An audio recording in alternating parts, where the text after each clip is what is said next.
ओम श्री गणेशाय नमः। श्री राधा कृष्णाय नमः। ओम कल जो है हमने किष्किंधा कांड के 12 में 2 तक पढ़ लिया था। आज 12 से आगे पढ़ रहे हैं।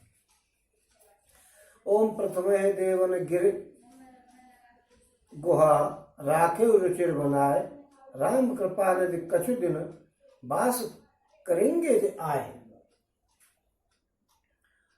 ओम सुंदर वन कुसुमते अति शोभा गुंजत मधुबन कर, मधुलोभा कंद मूल फल पत्र सुहाए, भय बहुत जी जब ते प्रभु आए। ओम कल जो प्रभु ने सुग्रीव से कह दिया था कि तुम अंगद के साथ राज्य करो। सुग्रीव को राज्य दे दिया था कल, और कह दिया था कि मेरी बात का जरा ध्यान रखना। और मैं गर्मी खत्म हो गई और बरसात के दिन आ गए, इसलिए मैं इस पर्वत पर ही रह रहा हूं, और तुम 4 महीने काट करके बरसात के और मेरे काम को ध्यान में रख करके वो काम को करा देना। ओम तुम अंगद सहित राज्य करो, मेरा काम का हृदय में सदा ध्यान रखना। तदंतर सुग्रीव जी घर लौटे आए और तब श्री रामचंद्र जी प्रवर्षण पर्वत पर और जाकर के टिक गए। देखिए, प्रवर्षण पर्वत तक तो पहुंच गए नहीं, कर्नाटक तक तो पहुंच गए वो, और लंका जी रही कितनी दूर गई है, बस वहीं जाना था उनको। ओम देवताओं ने पहले से ही उस पर्वत की एक गुफा को सुंदर बना दिया था। देवताओं ने पहले व्यवस्था कर दी थी। वहां जो गुफा थी जिसमें वो सुग्रीव भी रहता था, उसमें तो वो दूसरे पर्वत पे आ गए थे। शायद गड़बड़ हो गई, दोबारा करें, इसको निकाल दें। ओम श्री गणेशाय नमः। श्री राधा कृष्णाय नमः। कल हमने 12 में 2 तक पढ़ लिया था। आज हम उससे आगे पढ़ रहे हैं, किष्किंधा कांड में चल रहे हैं। ओम प्रथमे देवन गिर गुहा राखे रुचिर बनाए, राम कृपा निधि कछु दिन वास करेंगे आए। ओम सुंदर वन कुसुमति अति शोभा गुंजत मधुपुन कर, मधुलोभा कंद मूल फल पत्र सुहाए, भय बहुत जब ते प्रभु आए। ओम कल जो है सुग्रीव को राज्य दे दिया था और कह दिया था कि गर्मी आ गई, खत्म हो गई है और वर्षा ऋतु आ गई है, तुम अंगद सहित राज्य करो और मेरे काम का दिमाग में ध्यान रखना, भूल मत जाना। और मैं जब तक 4 महीने तक इस प्रवर्षण पर्वत पर और निवास कर रहा हूं। और देवताओं ने पहले ही उस पर्वत की एक गुफा को बड़ा ही सुंदर बना दिया। उनको मालूम थी कि भगवान जी आ रहे हैं, भगवान जी के रहने लायक बना दिया था। उन्होंने सोच रखा था कि कृपा की खान श्री रामचंद्र जी कुछ दिन आकर के यहाँ निवास करेंगे। उनको तो पहले ही सब पता लग जाती है सेटिंग क्या है। ओम सुंदर वन फूला हुआ अत्यंत सुशोभित है, मधु के लोभ से भौरों के समूह गुंजार कर रहे हैं। जब से प्रभु आए हैं तब से वन में सुंदर कंद मूल फल और पर्वत पत्तों की बहुतायत हो गई। अब सब फल फूल सब, क्योंकि बरसात के महीने आ गए थे, थोड़ी बहुत हवा और बरसात पहले लग गई होगी, सो फल फूल हो गए सब नए नए। और देख मनोहर शैल अनुपा रहे तहानुज सहित, सुरभूपा मधुकर खग मृग तनु धर देवा, करे सिद्ध मुनि प्रभु के सेवा। और मनोहर और अनुपम पर्वत को देख करके देवताओं के सम्राट श्री रामचंद्र जी छोटे भाई सहित वहां पर रहे, और देवता सिद्ध और मुनि भौरों पक्षियों और पशुओं के शरीर धारण करके प्रभु की सेवा करने लगे।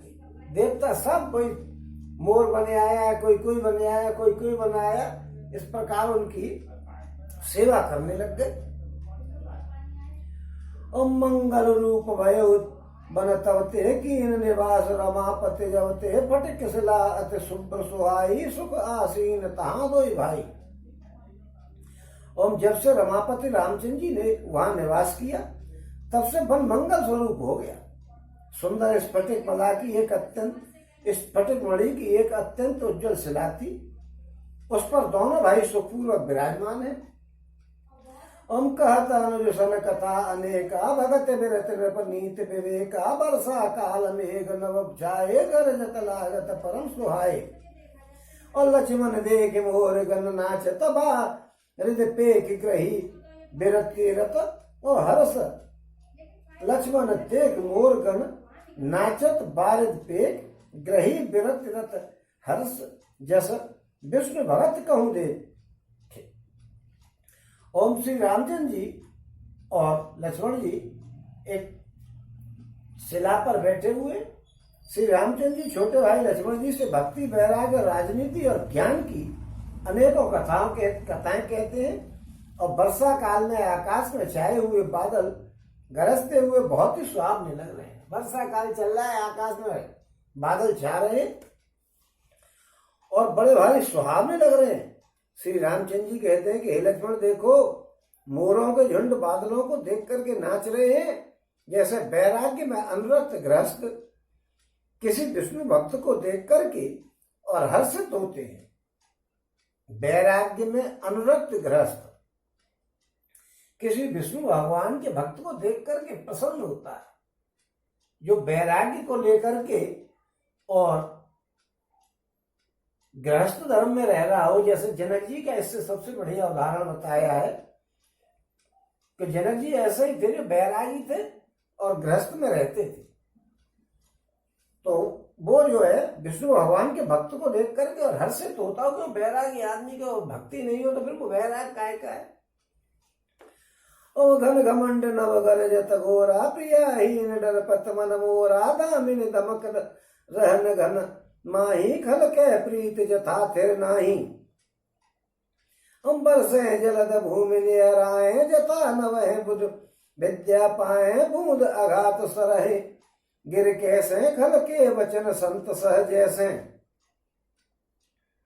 हम क्षुद्र नदी भर चली तुराई और जस तोरे उघन खल इतराई भूमि परत भाडावर पानी जल जी मह माया लपटानी। और आकाश में बादल घुमड़ घुमड़ करके घोर गर्जना कर रहे हैं। सीता जी के बिना राम जी कह रहे हैं कि मेरा मन डर रहा है। और बिजली की चमक बादलों में ठहरती नहीं है, जैसे दुष्ट की प्रीत स्थिर नहीं रहती है। सीता जी के बगैर राम जी का मन क्यों डर रहा है, समझ में नहीं आ रही। राम जी कह रहे हैं कि प्रियाहीन डरपत मन मोरा। प्रिया के हीन मेरा मन डरप रहा है, क्योंकि मौसम है बहुत बढ़िया और मौसम में पत्नी की याद नहीं आए या प्रिया की याद नहीं आए या प्रेमिका की याद नहीं आए, ऐसा तो हो ही नहीं सकता। यानी श्री राम जी बिल्कुल मनुष्य की सी लीला कर रहे हैं कि उनको ऐसे समय में अपने प्रेमी पत्नी की याद आ रही है, इसलिए उनका मन डर रहा है कि मन मेरा कुछ परेशान सा है पत्नी की याद की वजह से, कि कहीं ऐसा कोई बात नहीं बन जाए कि पत्नी की वजह से, पत्नी है नहीं। और बादल पृथ्वी के समीप आकर के, और कैसा डर रहा है उनका, जैसे बिजली की चमक बादलों में ठहरती नहीं है। ये बिजली की चमक जो बादलों में ठहरती नहीं है, जैसे दुष्ट की प्रीत स्थिर नहीं होती है। दुष्ट आदमी होगा आपसे प्रीत नहीं करे। घन घमंड नव गरजत घोरा, आकाश में बादल घुमड़ घुमड़ करके गरज रहे हैं। और प्रियाहीन डरपत मन मोरा, बिना पत्नी के मेरे मन में डर लग रहा है, क्योंकि कहीं मेरा मन विचलित नहीं हो जाए, उत्तेजित नहीं हो जाए। और दामिनी दमक रहन घन माही, बिजली की चमक बादलों में ठहरती नहीं है, जरा चमकी और गायब। कैसे नहीं ठहरती है, जैसे दुष्ट की प्रीत जो है वो स्थिर नहीं है। दुष्ट आदमी के साथ आप प्रीत कर लो, समझ लो किसी न किसी दिन वो खत्म हो ही जानी, क्यों दुष्ट दुष्टता करेगा ही करेगा, इसलिए वो प्रीत तो खत्म हो ही जाएगी। और बादल पृथ्वी के समीप आकर के बरस रहे हैं, जैसे विद्या पाकर के विद्वान नम्र हो जाता है। देखिए, अगर आपने विद्या पाई और आप थोड़े से नम्र नहीं हुए, आप थोड़े से झुक करके और बड़ी विनम्रता के साथ बात करने की स्थिति में नहीं आए, तो आपने विद्या को क्या पाया। और बादल जो है वो ऊपर उड़ रहे होंगे तो समझ लो बारिश नहीं होगी, बहुत ऊपर चले जाते हैं तो ऐसा हो जाता है बारिश के दिन गए, और जब वो नीचे आ जाते हैं तो निश्चित होता है कि पानी पड़ेगा। और बूंदों की चोट पर्वत कैसे सहन करते हैं, जैसे दुष्टों के वचनों को संत सहन करते हैं। क्षुद्र नदी भर चली तुराई, जस थोरे धन खल इतराई। छोटी नदियां जो भर भर करके ऊपर ऊपर तक चल रही, कैसे चल रही है, जैसे दुष्ट आदमी, जो नंगा आदमी हो और उसके पास थोड़ा सा पैसा आ जाए, फिर उसको देखो कभी कुछ लाएगा, कभी कुछ करेगा, कभी ऐसे दिखाएगा कि जैसे जाने कितना बड़ा पैसे वाला है। जैसे थोड़े धन से ही दुष्ट इतरा जाता है, एकदम इतरा जाएगा, थोड़ा सा पैसा बढ़ गया फौरन एक कुत्ता पालेगा। जबकि हालांकि ब्राह्मणों को तो कुत्ता पालना ही नहीं चाहिए, शास्त्रों में लिखा हुआ कि कुत्ता तो ब्राह्मण को पालना नहीं चाहिए। मतलब मैं एक बात बता रहा हूं कि ऐसे शौक करेगा वो, कोई सामान घर में ऐसा लाएगा जैसे जाने कितना पैसे वाला और पुराना पैसे वाला है, ऐसी बात करेगा कि पैसे की मुझ पे क्या कमी है। ये सब नंगों की बात होती है, और जो वास्तव में पुराने पैसे वाले होते हैं वो तो पैसे की कभी यही नहीं दिखाते कि हम पे पैसा है। नंगा आदमी जाएगा कपड़े पहन करके पूरे टिप टॉप होकर के बाजार में जाएगा, चलो भाई पानी की टिकिया खाए, और झंगा आदमी जाएगा उतरेगा कार में से, बनियान पहन रहा होगा तो बनियान ही सही, अंडरवियर पहन रहा होगा तो अंडरवियर ही चल देगा, कार में टिकिया खा करके चले जाएगा, क्योंकि वो अपने आराम को खत्म नहीं करना चाहता है, उसे मालूम है किसी को दिखाना थोड़ा ही। और नंगा आदमी दिखाएगा कि भाई कोई मुझे समझेगा कितने बढ़िया कपड़े पहन करके घर से निकलता है, भाई पैसे वाला कोई बढ़िया कपड़े पहन करके निकलने से शरीर को तो आराम मिले। तो वही भगवान जी कह रहे हैं कि दुष्ट जो है वो थोड़ा सा पैसा पा करके और इतरा जाता है। ऐसे ही जो छोटी छोटी नदियां हैं वो पानी में भर भर करके चल रही, क्योंकि बरसात में तो पानी पड़ता है और नदियां भर जाती है, तो बरसात गई और पानी सूखा।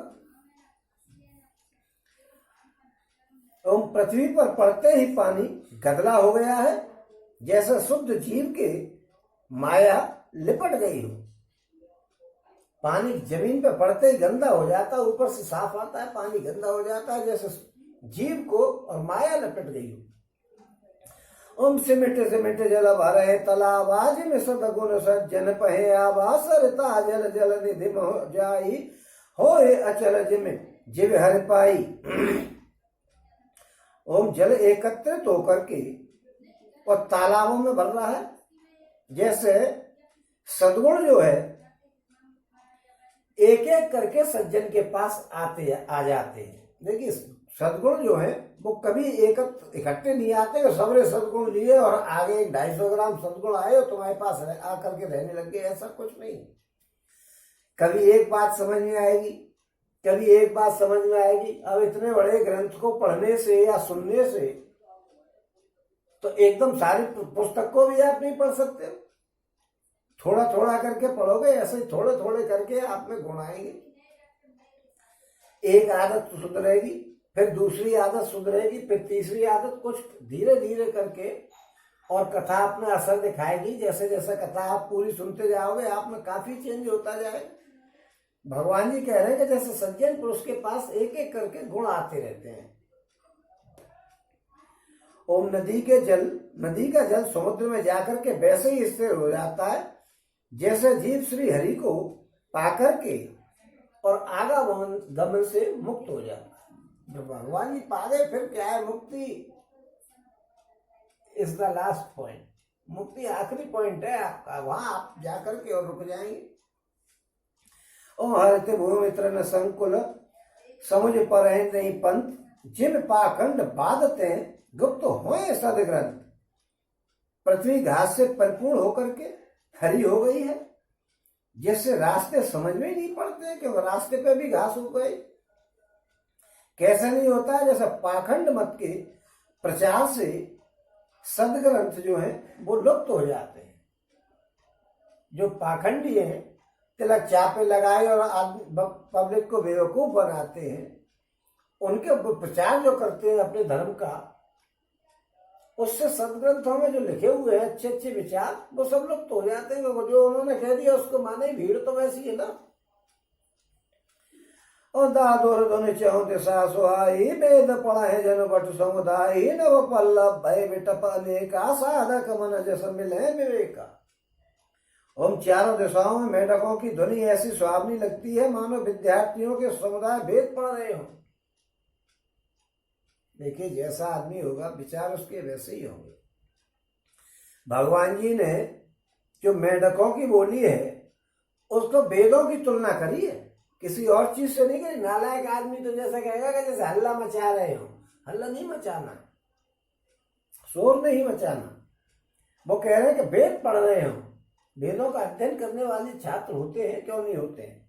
पहले तो वेदों वाले ही होते थे, अब तो वेदों को बच्चे तो जानते ही नहीं है। अब तो बच्चे वो जानते हैं हाउ आर यू और फलाने और ढिमके, इन बातों को किया करते हैं। अनेकों वृक्षों में नए नए पत्ते आ गए हैं, जिससे वे हरे भरे एवं सुशोभित हो गए। जैसे साधक का मन ज्ञान प्राप्त हो जाने पर और बिल्कुल ठीक हो जाता है। साधक को ज्ञान हुआ और उसका मन बिल्कुल शुद्ध हो जाता है। अर्क जबास पात बिन भयऊ, जस सुराज खल उद्दम गयऊ, खोजत कतहु मिले नहीं दूरी, करे क्रोध जिम धर्म है दूरी। तो मदार और जवासा बिना पत्ते के हो गए, क्योंकि उनके पत्ते झड़ गए। जवासा क्या होता है कि जवासा गर्मी में तो खूब हरा भरा दिखा, भयंकर गर्मी होगी और वो बिल्कुल गर्मी में गर्म धूल के बीच में और हरा हो रहा होगा। कुछ भगवान की देखो लीला, आप देख करके आपको पता लगेगा। शहर के लोग तो जानते ही नहीं होंगे कि जवासा क्या होता है, क्यों? उन्होंने कहा देखे खेत, और खेतों में फिर वो जवासे का पेड़, उसके छोटे छोटे गोल टाइप के से पत्ते होते हैं, बिल्कुल मजबूत टाइप के से, और वो गर्मियों में, भयंकर गर्मी में और हरा बना रहता है, और बरसात आई और वो सूख जाता है। वही भगवान जी कह रहे हैं कि जवासा बिना पत्ते के हो गया, सूख गया पानी पड़ते ही, और बिना पानी के हरा रहता है। ओम जैसे श्रेष्ठ राज्य में दुष्टों का उद्यम जाता रहा हूं, उनकी एक भी नहीं चलती हो। श्रेष्ठ राज्य में दुष्ट लोगों की, नालायक लोगों की एक भी नहीं चलती। ओम धूल कहीं खोजने पर भी नहीं मिलती है, जैसे क्रोध धर्म को दूर कर देता है। वास्तविकता तो ये है कि क्रोध आपको आया और आपके सारे काम खत्म। और क्रोध की जड़ कहाँ है? कामना। क्योंकि आपने किसी वस्तु की कामना की और कामना आपकी पूरी नहीं हुई तो आपको क्रोध आएगा, और क्रोध आएगा तो आपका विवेक नष्ट हो जाएगा कि आप क्या कह रहे हैं, क्या सुन रहे हैं। इस बात का कोई भान नहीं रहेगा कि हम क्या कह रहे हैं, और विवेक नष्ट हो जाएगा तो आप अपने स्तर से गिर जाओगे। इसीलिए क्रोध की सभी शास्त्रों में भगवान जी जब भी बात करते हैं कि क्रोध मोह वगैरह ये नहीं करना चाहिए, क्योंकि मोह में भी ऐसा ही हो जाता है। मोह में आदमी अंधा हो जाता है, अच्छा कर रहा है या बुरा कर रहा है, कुछ दिमाग में नहीं रहती, न उसको कोई भान रहता है। इसलिए ये सारी चीजें बताई कि आप अपने स्तर पर बने रहें, उसके लिए क्रोध नहीं करना चाहिए। और क्रोध आया तो आपका धर्म खत्म। क्रोध में तो आप क्या कह जाओ, कोई भरोसा नहीं। और सस संपन्न सोहम है कैसी, औपकारी के संपत जैसी, निस तम घन खदोत विराजा, जन दम बनी कर मिला समाजा। ओह महाभ्रष्ट चले फूट के आरी, जिम स्वतंत्र भय बिगड़ नारी, और कृषि निवार है चतुर किसाना, जिम बुद्ध तजय मोह मद माना। और देखिए चक्रवाक खगनाही, कले हिक पाए जिम धर्म पराही, ऊसर बरसे तृण नहीं जामा, जिम हर जन हिय उपज न काम। तुम विविध जंतु संकुल महे भ्राजा, और प्रजा वाण जिम पाए सुराजा, जह तह रहे पथिक थक नाना, और जिम इंद्रिय गण उपजे ज्ञान। ओम अन्न से युक्त पृथ्वी कैसे शोभित हो रही है, जैसे उपकारी पुरुषों की संपत्ति। देखिए, अन्न से उत्पन्न, क्योंकि अन्न से युक्त है, चारों तरफ खेती में हरी हरी घास और पूरी खेती हरी हरी हो रही है। जो नहीं उगेगा वो भी उग जाता है बरसात के दिनों में। और पृथ्वी कैसे सुशोभित हो रही, जैसे उपकारी पुरुष की संपत्ति सुशोभित होती है। जो कहते हैं नहीं कि राजनीति बिन धन बिन धर्मा, हरे समर पे बिन सत्कर्मा। राजनीति बिना और धन बिन धर्मा, आपने धन लिया, आपके पास है और आपने धार्मिक काम नहीं किया, उससे तो बेकार है। राजनीति बिन धन बिन धर्मा, हरे समर पे बिन सत्कर्मा। और विद्या बिन विवेक उपजाए, श्रम फल पड़े किए और पाए। आपके हाथ में कुछ नहीं मिलेगा अगर आपने धन कमाया और उसमें से धार्मिक काम नहीं किया। शास्त्रों में 5 काम बताए धन के। पहला काम बताया है, भागवत जी में लिखा हुआ है कि पहले तो धन जिससे कमा रहे हैं उसके लिए एक हिस्सा रखा जाए। दूसरा हिस्सा अपने ऐश्वर्य के लिए रखा जाए कि ऐश्वर्य बढ़े आपका। एक हिस्सा आपको धार्मिक काम में लगाना है और एक हिस्सा आपको भविष्य के लिए बचाना है और एक हिस्सा जो है आपको दैनिक चर्या में काम करना है। तो 5 प्रकार के खर्चे बताए पैसे के, उसमें एक धार्मिक कार्य भी आता है। तो वही कह रहे हैं कि उपकारी आदमी का जो संपत्ति है वो चमक मारती है, हाँ भाई पैसा है तो उसने कोई धार्मिक कार्य किया। ये क्या हुआ कि पैसा हो गया, शाम को गए दारू पी आए, सवेरे औंधे पड़े हुए मिले घर में, पड़े कलेश हो रहा है। पैसा आने से सुख शांति आती है कि कलेश आता है?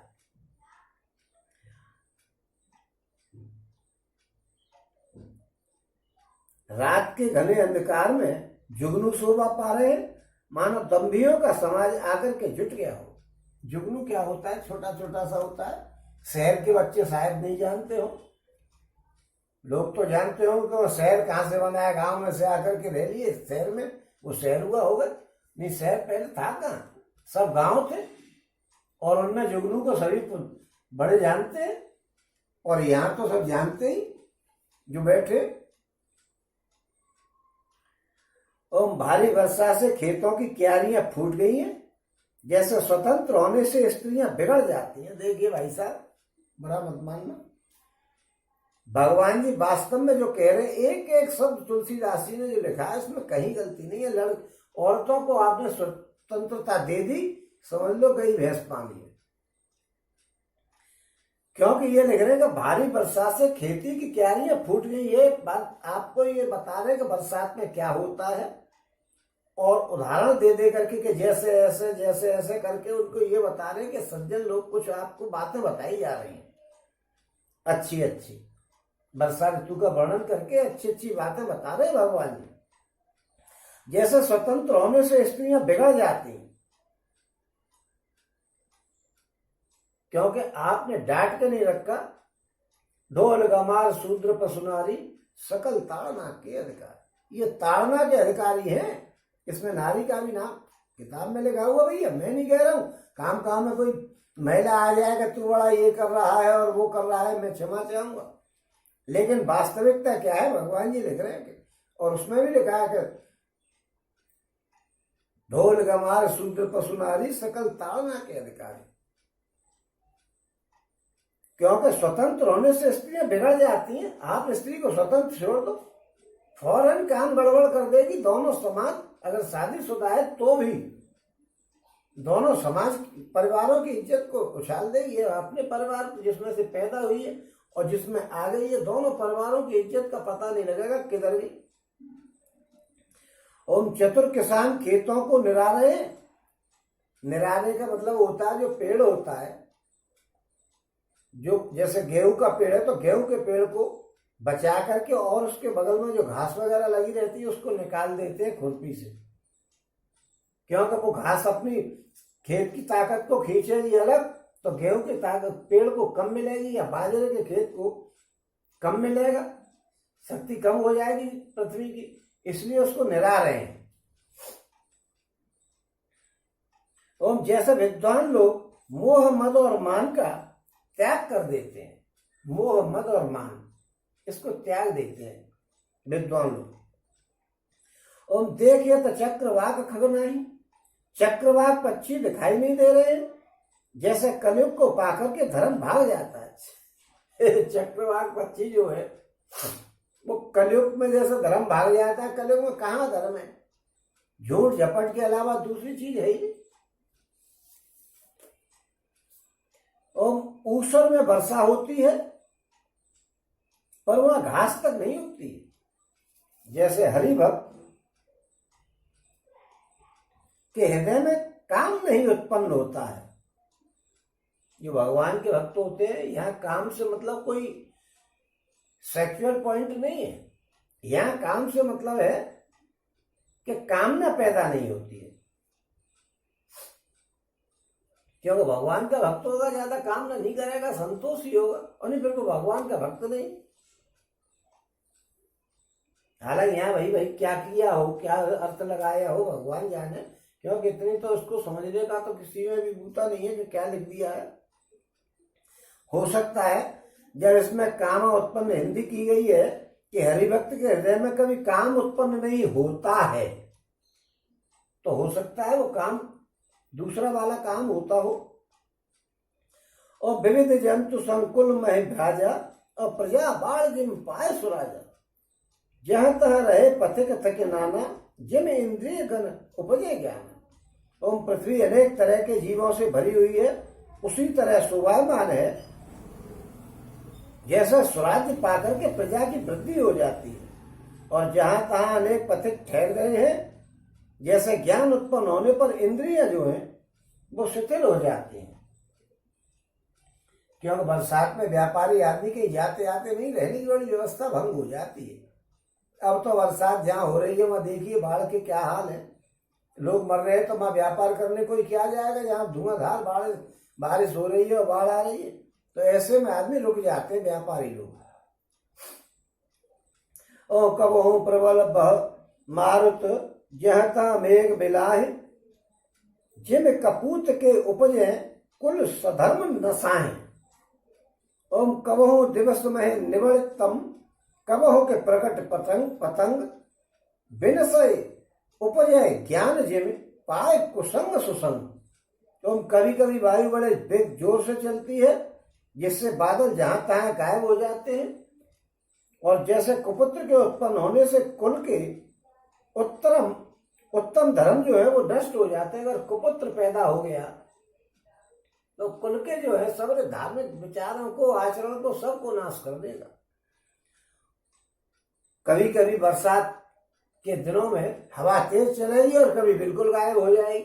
हवा तेज चलेगी तो बादल गायब हो जाएंगे, और कभी कभी बादल आ जाते। ओम कभी बादलों के कारण दिन में घोर अंधकार सा छा जाता है, तो कभी सूर्य प्रकट हो जाता है। जैसा कुसंग पाकर के ज्ञान नष्ट हो जाता है और सुसंग पाकर के ज्ञान उत्पन्न हो जाता है, ऐसे ही कभी बादल जब आ जाते तो अंधेरा सा हो जाता है, और कभी बादल चले जाते तो सूर्य निकल आता।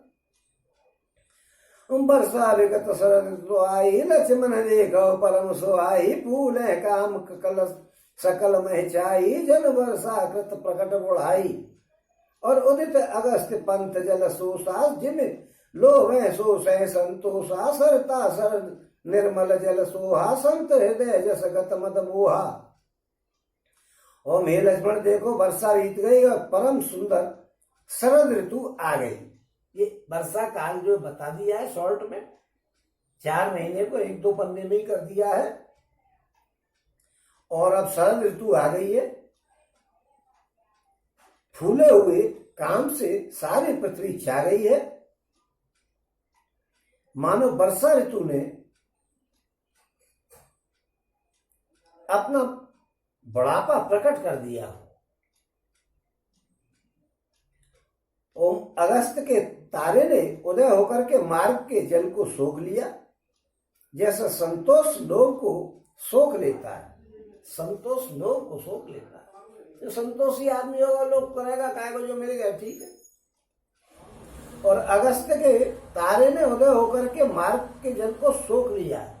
जो अगस्त ऋषि ने जो बात समुद्र को पी गए थे वो बात यहाँ ध्यान दिलाई, मैं पहले बता चुका हूं कि वो राक्षसों की वजह से जो जल के डाकू थे वो देवताओं को परेशान कर रहे थे, उसमें जाकर के छिप जाते थे। तो देवताओं ने विनती करी थी उनसे, अगस्त जी से, तो वो अगस्त जी उस समुद्र को पी गए थे और उन जल के राक्षसों को जो है मार दिया था फिर देवताओं ने।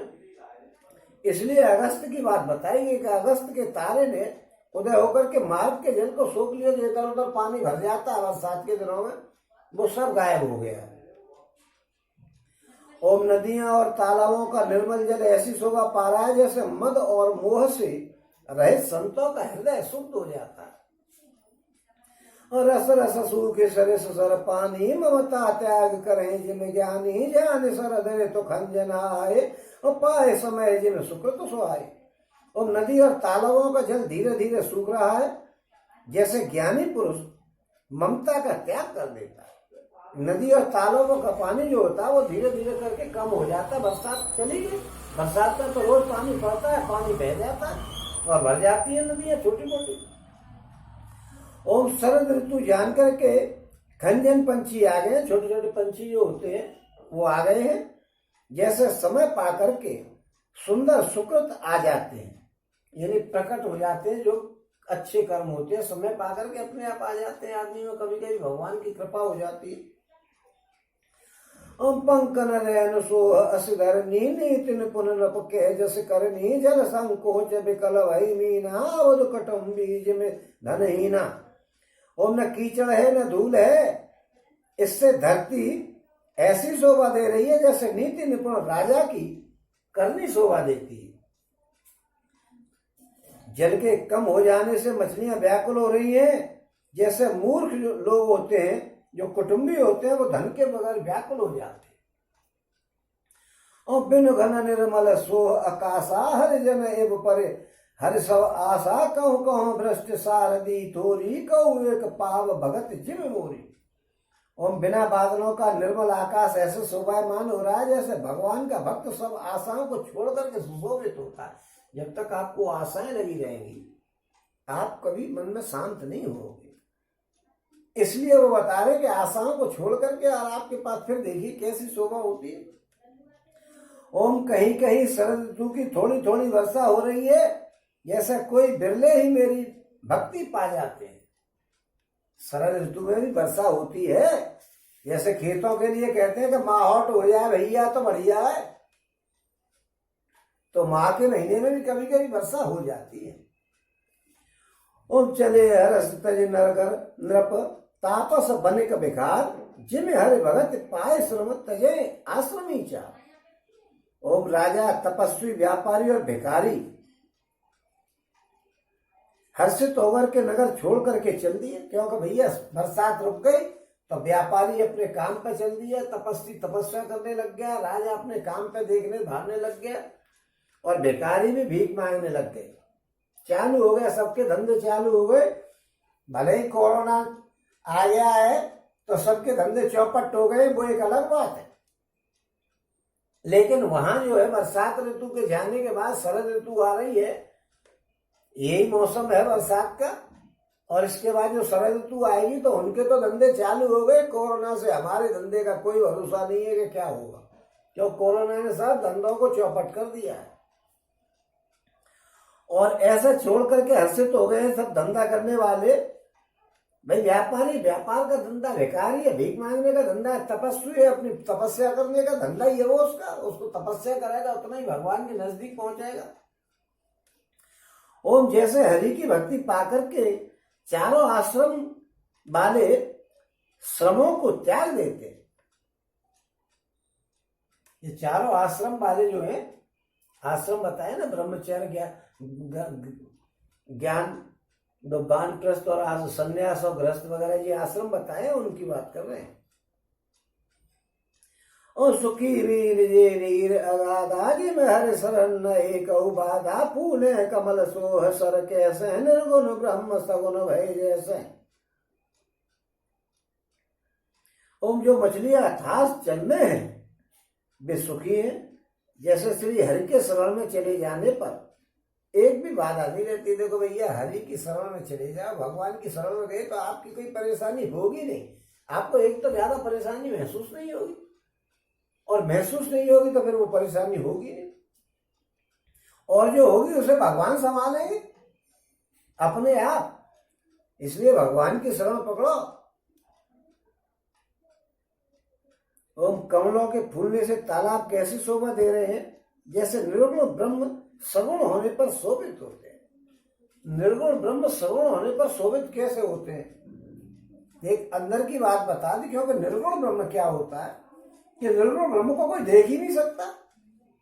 जब तक उसमें गुण नहीं होंगे तो वो सगुण नहीं होगा, और गुण नहीं होंगे तो आप देखोगे कि ओम हो रही है और किसके लिए हो रही है पता ही नहीं है। आपकी नजर में कोई बात ही नहीं आएगी कि हम किसके लिए ओम कर रहे हैं। अब ओम करते करते और आपका दिमाग चला गया कहीं हम ताजमहल देख के आए थे, ताजमहल की तरफ तो गई भैंस पानी में, ओम तुम्हारा वहां धरा रह गया और तुम ताजमहल में घूम रहे हो। इसलिए वो तो निर्गुण है, उनका तो कोई रूप ही नहीं है, कोई देख ही नहीं पाते वो कैसा है क्या है। और सगुण कैसे के सामने भगवान की मूर्ति रखी हुई है, आनंद आ रहा है। भगवान की तरफ देखो और अपने जीवन को सुखी करो। इसलिए भक्ति जो है वो सबसे बड़ी बताइए, क्योंकि उसमें निर्गुण नहीं होता है, सगुण होता है। सामने, सगुण मीन्स सामने गुणों को स्वीकार करके जब भगवान रूप धारण कर लेते हैं, सतरज और तम, जब उसे स्वगुण कहते हैं। सगुण रूप दिखता है और निर्गुण दिखता ही नहीं है। सोचते रहो कैसा है, आप ध्यान किसका करोगे जब यही नहीं पता है कि हम किसका ध्यान कर रहे हैं। तो ओम गुंजत मधुकर मुकर मुकर अनुपा सुंदर खगर बनाना रूपा चक्रवा कमन दुख निज देखी जिम दुर्जन पर संपत्ति पे देखी।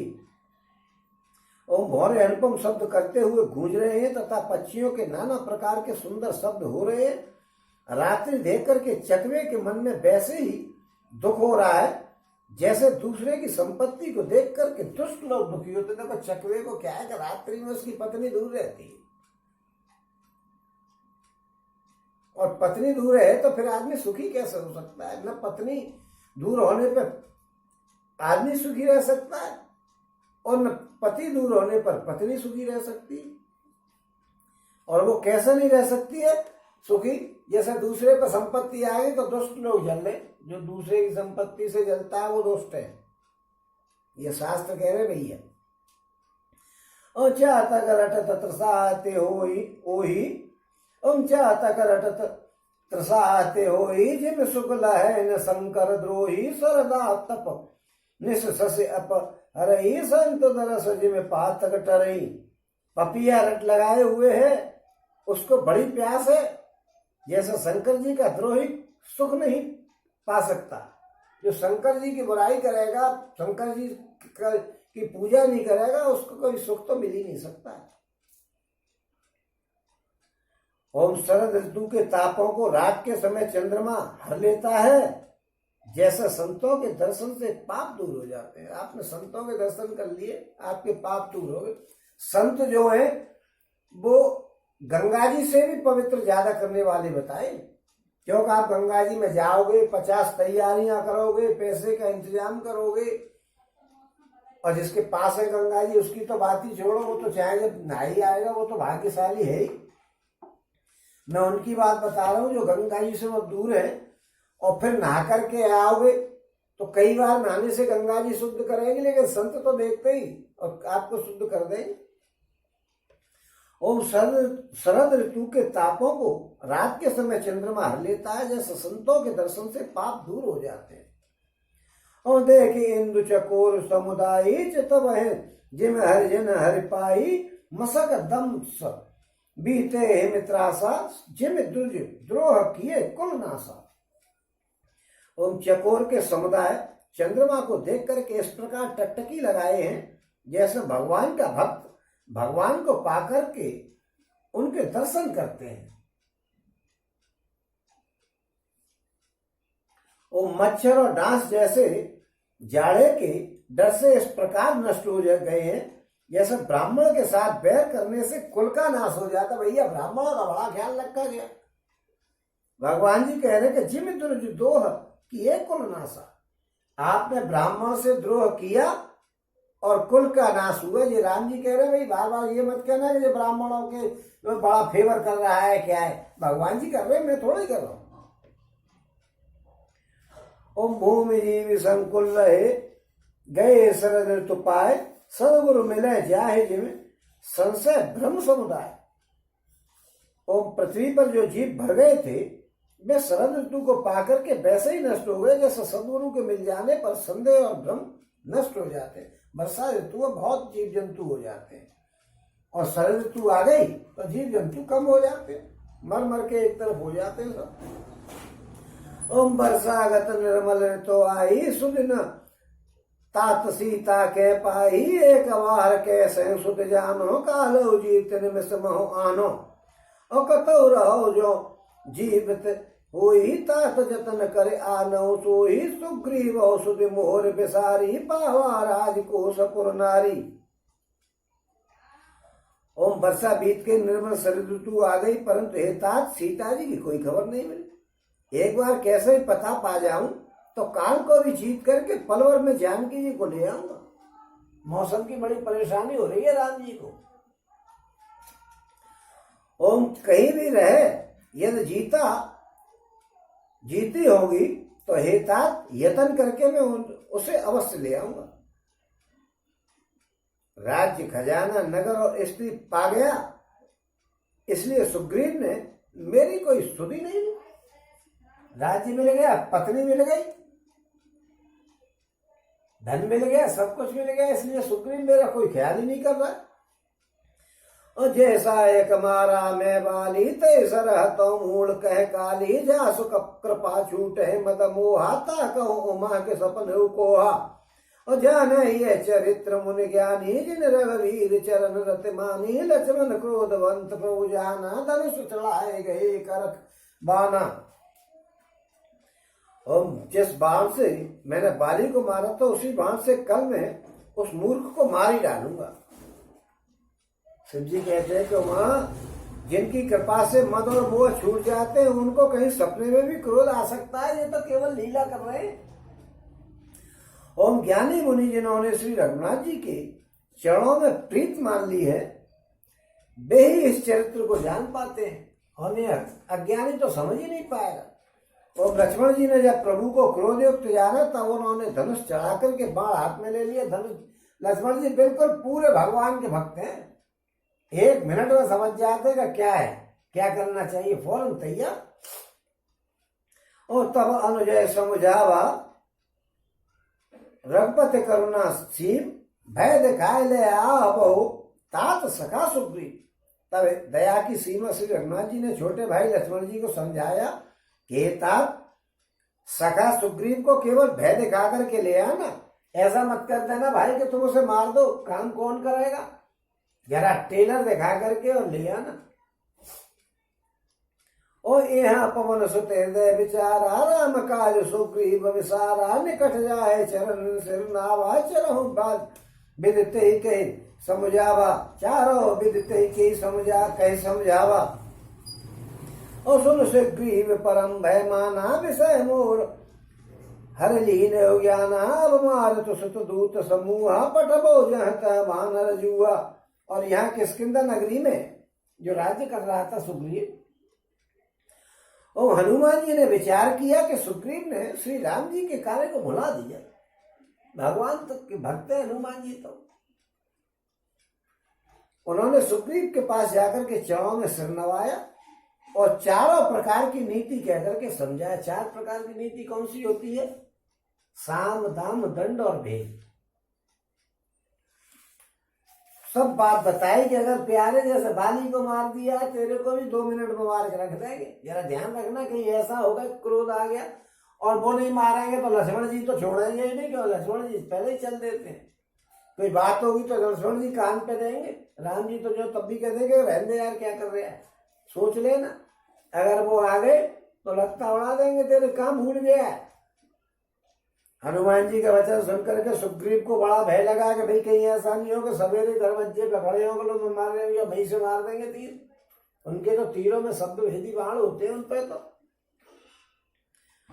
ओम बहुत भयभीत होकर के सुग्रीव ने विषयों कहा कि विषयों ने मेरा ज्ञान हर लिया, आराम मिल गया तो मैं भूल गया भगवान के काम को। अब ये पवन सुत जहां तहां बानरों के यूथ रहते हैं वहां दूतों को भेजो और बंदरों को बुलवाओ, काम चालू भगवान जी का। और कहो पाखो आवन जो ही मारे मोरे करता कर बद हो ही तब हनुमंत बुलाए दूता, सब करे कर सन्मान बहुता। और भय और प्रीति नीत दिखराई चले सकल चरण सिरनाई, अवसर लक्ष्मण पुर आए क्रोध देख जह तह कपिधाई। और धनुष चढ़ाए कहा तब जार करो पुरछार, व्याकुल नगर देख तब आयो बाल कुमार। लक्ष्मण जी आ गए उधर और सुग्रीव ने कहा कि सबको कहलवा दो कि 15 दिन में जो नहीं आया उसको मेरे हाथों से मार दिया जाएगा। तब हनुमान जी ने दूतों को बुलाया और सबका सम्मान करके सबको भय प्रीत और नीति दिखाई। सब बंदर चरणों में सिर नवा करके चल दिए। इसी से मैं लक्ष्मण जी नगर में चले आए, बाहर निकल। लक्ष्मण जी ने जैसे ही कही कि बाहर निकल, सब बंदर भागे के भागो, अब कोई बचाने वाला नहीं। इन पर से भैया भाली को मार दिया तो हम तो भैया आए। और उनका क्रोध देख करके बंदर जहां तहां भाग गए। तदनंतर लक्ष्मण जी ने धनुष चढ़ा करके कहा कि नगर को जला करके अभी राख कर देता हूं। देखो भैया लक्ष्मण जी का काम ऐसा ही है। वहां हस्तिनापुर को खींच लिया था बलराम जी ने, टेढ़ा कर दिया आज तक। वो जो चाहे वो कर देते, पूरा हस्तिनापुर को खींच के चल रहे थे। उन्हें कि चलो डाल दो समुद्र में ले जाके। और उन्होंने यहाँ पे आकर के टेलर मार दिया है कि मैं पूरे नगर को जला दूंगा। जब पूरे नगर में खलबली मच गई तो बाली कुमार जो अंगद थे वो उनके पास आए और चरण आए सुर विनती की नी, लक्ष्मण अभय बाण हते दीनी, क्रोधवंत लक्ष्मण सुन कहना, कह कपीस अति भय अकुलाना। और सुन हनुमंत संग ले तारा, कर विनती समझाओ कुमारा, तारा सहित जाए हनुमाना, चरण बंद प्रभु सुजसो अखाना। और कर विनती मंदिर ले आए, चरण पकार पलंग बैठाए, तब कपीस चरण सिर नावा, गई मुझ लक्ष्मण कंठ लगावा। और अंगद ने उनके चरणों में सिर नवा करके विनती करी। तब लक्ष्मण जी ने उनको अभय दिया और बांह पकड़ करके उठाया कि चल कोई बात नहीं है, डर गया तो। हम सुग्रीव ने अपने कानों से लक्ष्मण जी को क्रोध युक्त सुन करके अत्यंत व्याकुल होकर के कहा कि हे हनुमान जी सुनो, तुम तारा को साथ लेकर के और विनती करके राजकुमार को समझाओ।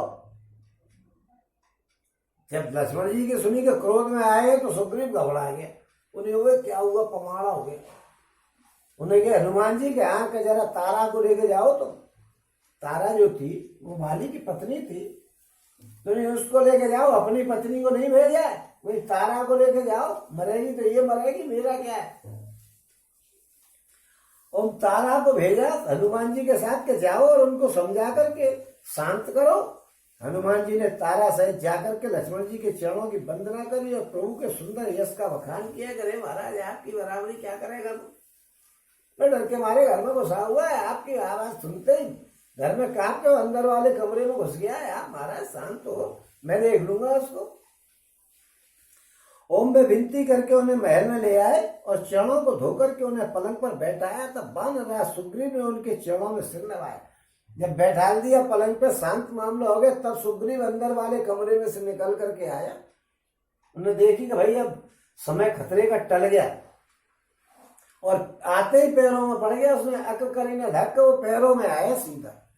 और लक्ष्मण जी ने हाथ पकड़ करके उसको गले से लगा ली। लक्ष्मण जी तो समझा के भेजा था।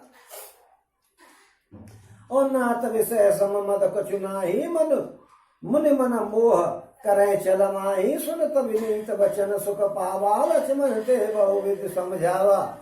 ओम सुग्रीव ने ओम पवन तनय सब कथा सुनाई, जय विद गए दूत समुदायी। ओम सुग्रीव ने कहा कि हे नाथ, विषय के समान कोई और मद है ही नहीं।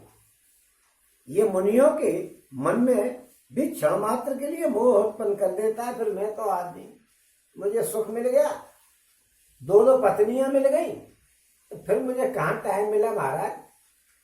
इसमें मेरी कोई गलती नहीं। संत भी परेशान हो जाते हैं ऐसी सुविधा को देख करके, तो मेरे जैसे नालायक आदमी की क्या बात है। और सुग्रीव के विनय युक्त वचन सुनकर के लक्ष्मण जी ने सुख माना और बहुत प्रकार से उसको समझाया कि तुझे काम करना चाहिए। ठीक है, तुझे पत्नी दिलवाई किसने जी दोनों, और उनके काम को भूल गया कि नहीं महाराज, मैं कैसे भूल जाऊंगा। ओम तब पवन सुत हनुमान जी ने बताया कि हमने दूतों को दिशा में भेज दिया महाराज, बुलाने के लिए काम आपका चालू हो गया है, आप चिंता न करें। हर्ष चले सुग्रीव तब अंगद आदि के साथ रामानुज आगे करे आए जहाँ रघुनाथ। ओम तब अंगद आदि बानरों को साथ लेकर के और श्री राम जी के छोटे भाई लक्ष्मण जी को आगे करके सुग्रीव हर्षित होकर के चल दिए जहाँ श्री रघुनाथ जी थे, वहां पर आ गए। चरण सिर कह कर जोरी ना तमोह कछु नाहिन कोरी, अतिशय प्रबल देव तब माया छूटे राम करौ जो दाया। और विषय वर्ष सुर नर मुनि स्वामी में पावर पशु कपे अति कामी, नारी नैन सर जाहिन लागा तो घोर क्रोध तम निस जो जागा। और लोभ पास जेन गर न बधाया, सो नर तुम समान रघुनाया। यह गुण साधन ते नहीं होई, तुम्हारी कृपा पाव कोई कोई। ओम श्री रघुनाथ जी के चरणों में सिर नवा करके हाथ जोड़ करके सुग्रीव ने कहा कि हे नाथ, मुझे कुछ भी दोष मेरा नहीं है, क्योंकि हे देव आपकी माया अत्यंत प्रबल है। आप जब दया करते हैं तभी इस माया से छुट्टी मिलती है। हे भगवान, आप, मेरा कोई दोष नहीं, मैं तो माया में फंस गया। आपकी माया से तो जब ही छुट्टी मिलती है जब आपकी कृपा हो। ओम हे स्वामी, देवता मनुष्य और मुनि सभी विषयों में के बस में हो जाते हैं, फिर मैं तो पामर पशु और पशुओं में भी अत्यंत कामी बंदर हूं। ओम स्त्री का पशुओं में भी कपि अति कामी, स्त्री का नयन बाण जिसको नहीं लगा वो भयंकर क्रोध रूपी अंधेरी रात में भी जागता रहता है। तो ये खंजर से क्या मारूं, एक नजर है काफी। जिसको एक खंजर की जगह पर नजर लग गई उसका सारा तो क्रोध खत्म हो जाता है। 1 मिनट में क्रोध खत्म, नजर पे ही आ जाए। वही कह रहे हैं कि जो भयंकर काम क्रोध रूपी अंधेरी रात में जागता रहता है, यानी क्रोध में अंधा बना रहता है, जिसको तिरछी नजर का बाण नहीं लगता है। और लोभ की फांसी से जिसने अपना गला नहीं बंधाया, हे रघुनाथ जी, वो मनुष्य आपके ही समान हो जाएगा। जिसको लोभ ने और स्त्री ने नहीं परेशान कर पाया, वो तो आपकी तरह हो जाएगा। मैं आपकी तरह कैसे हो सकता हूं, मैं तो पशु हूं। ओम वे गुण साधन से प्राप्त नहीं होते हैं, आपकी कृपा से प्राप्त होते हैं। तब रघुपति बोले मुस्काई, तुम प्रेमो है भरत जिम भाई, अवसोई जतन करहु मन लाई, जय विद सीता के सुध पाई। तब रघुनाथ जी मुस्कुरा करके बोले, पूरा टेलर मारा जा रहा है, कोई काम निकाला नहीं जा रहा, क्यों इससे काम निकालना है ना। मारी दिया आपने, घायल कर दिया तो भैया हो जाएगा। केवल बातें करी जा रही, भय तो हमारे झटके से पहले ही से है उन पे, भगवान जी का भय। ओम तब श्री रघुनाथ जी ने मुस्कुरा करके कहा कि हे भाई, तुम मुझे भरत के समान प्यारे हो, अब मन लगा करके वही उपाय करो जिस उपाय से सीता जी की खबर मिल जाए। ओ विधि हो तो बत कही, आए बानर जूत, नाना बरन सकल दिशि, देखिए किस बरूद। और इस प्रकार बातचीत हो रही थी कि बंदरों के झुंड आ गए, अनेकों रंग के बंदरों के दल सब दिशा में दिखाई देने लग गए। आ गए बंदर, हो गया काम चालू भगवान जी का। बानर कटक उमा में देखा, सो मूर्ख को करन चह लेका, आए राम पद नावय माता, निरख बदन सब हो सनाता, अस कपहे कन सेना माही, राम कुशल जे पूछी नहीं, ये कछु नहीं प्रभु कहे कई अधिकाई वे स्वरूप व्यापक रघुराई ठाड़े जहत आय सपाई कै सुग्रीव समय समझाई राम काज और मोर निहोरा बानर जूत जाओ चहु ओरा ओम जनक सुता कहो खोज हो जाई मास दिवस में आयो भाई अवध भेंट जो बिनु सुध पाए आवे बने सुमोहे मराए। ओम बचन सुनत सब बानर जहता चले तुरंग तब सुग्रीव बुलाए अंगद नल हनुमंत। ओम शिव जी कहते हैं कि बानरों की वो सेना मैंने देखी थी, उसको जो गिनती करना चाहे वो सबसे बड़ा मूर्ख है। ओम सब बानर आकर के श्री राम जी के चरणों में मस्तक नवाते हैं और श्रीमुख के दर्शन करके कृतार्थ हो जाते हैं। सेना में एक भी बानर ऐसा नहीं था जिससे राम जी ने कुशल नहीं पूछी हो। क्यों कि प्रभु के लिए कोई बड़ी बात थोड़ी है। उन्होंने जितने बंदर थे सबरे रूप करके और पूछ लिए 1 मिनट में हाँ भाई क्या हाल है, और नहीं हाँ भाई क्या हाल है, हाँ भाई क्या हाल है करते करते तो महीने निकल जाते, इतने थे। ओम क्योंकि श्री रघुनाथ जी विश्वरूप है और सर्वव्यापक है। आज्ञा पाकर के सब जहां तहां खड़े हो गए। तब सुग्रीव ने सबको समझा करके कहा कि हे बंदरों, ये श्री रामचंद्र जी का कार्य है और मेरा अनुरोध है आपसे, तुम चारों ओर जाओ और जाकर के जानकी जी को खोजो। हे भाई महीने भर में वापस आ जाना। ये नहीं कि तुम जाकर के खोज का बहाना कि हम तो ढूंढ रहे थे और 1 महीने तक नहीं 2 महीने तक अपने मजे करते रहो और फिर आके कह दो खोजने में लंबा निकल गया, तो ऐसा नहीं चलेगा। अगर आप महीने भर के अंदर नहीं आए खबर लेकर के तो मैं आपको मार के रख दूंगा, दी एंड हो जाएगा आपका। और तब सुग्रीव के वचन सुनते ही सब बानर तुरंत जहां तहां चल दिए। तब सुग्रीव ने अंगद नल हनुमान आदि प्रधान योद्धाओं को बुलाया और क्या कहा कि सुनो नील अंगद हनुमान जामंत मद धीर सुजाना सकल सुवट मिच मेरे दक्षिण जाओ सीता सुन पूछे सब काहू। ओ मन क्रम वचन सो जतन विचारो रामचंद्र कर काज समारो भानु पीठ से है और आगी स्वामी सर्व भाव चल त्यागी। और तज माया से है परलोका मिटे सकल भव संभव शोका देह धरे कर यह पल भाई भजिए राम सब काम बिहाई। और हे धीर बुद्धि है चतुर नील अंगद जामवंत और हनुमान, तुम सब श्रेष्ठ योद्धा मिलकर के दक्षिण दिशा की तरफ जाओ। क्योंकि दक्षिण दिशा की तरफ सीता जी गई थी, उसने देखी थी कि रावण जो ले गया है दक्षिण दिशा की तरफ ले गया है। और सब किसी से सीता जी का पता पूछना, मन वचन और कर्म से उसी का उपाय सोचना, सीता जी का पता लगाने का, श्री रामचंद्र जी का कार्य संपन्न करना, सूर्य को पीठ से और अग्नि को हृदय से सेवन करना चाहिए। देखिए कितनी बड़ी बात कह दी है यहाँ कि भानु पीठ से है और आगी और स्वामी है सर्व भाव छल त्याग। सूर्य की तरफ कभी मुंह करके धूप नहीं खानी चाहिए और स्वामी के सामने कभी खड़े होकर के आमने सामने से बात नहीं करनी चाहिए। सूर्य को पीठ से और अग्नि को हृदय से। और अग्नि को क्या है कि वो सामने से तापना चाहिए। जैसे तापते हैं सर्दियों में तब वो सामने से खड़े होकर के तापे। और सूर्य की धूप खानी है तो सूर्य की तरफ पीठ करके खड़े हो जाओ, पीठ पे धूप लो सबने। एक तो इससे ये भी कारण है, आपको मैं थोड़ा सा बता दूं कि आप सूर्य की तरफ मुंह करोगे तो आपका चेहरा गोरे का काला हो जाएगा। अपने दिमाग से बता रहा हूं, वो कारण तो भगवान जी ने जो बताया वो तो शास्त्र के अनुसार है और शास्त्रों में भी वैज्ञानिक कारण छिपे रहते हैं। आप सूर्य की तरफ चेहरा करके खड़े हो जाओगे तो काले हो जाओगे और पीठ करके खड़े होगे तो पीठ ही तो काली होगी, चेहरा तो बचा रहेगा। इसलिए सूर्य की जो रोशनी है वो आपको जो लेनी है वो पीठ पर लेनी चाहिए। और अग्नि में अगर तापना है तो क्योंकि देखिए अग्नि भी देवता है, सूर्य भी देवता है। सूर्य के सामने आप नजर करोगे आपकी आंखों पर भी फर्क पड़ेगा।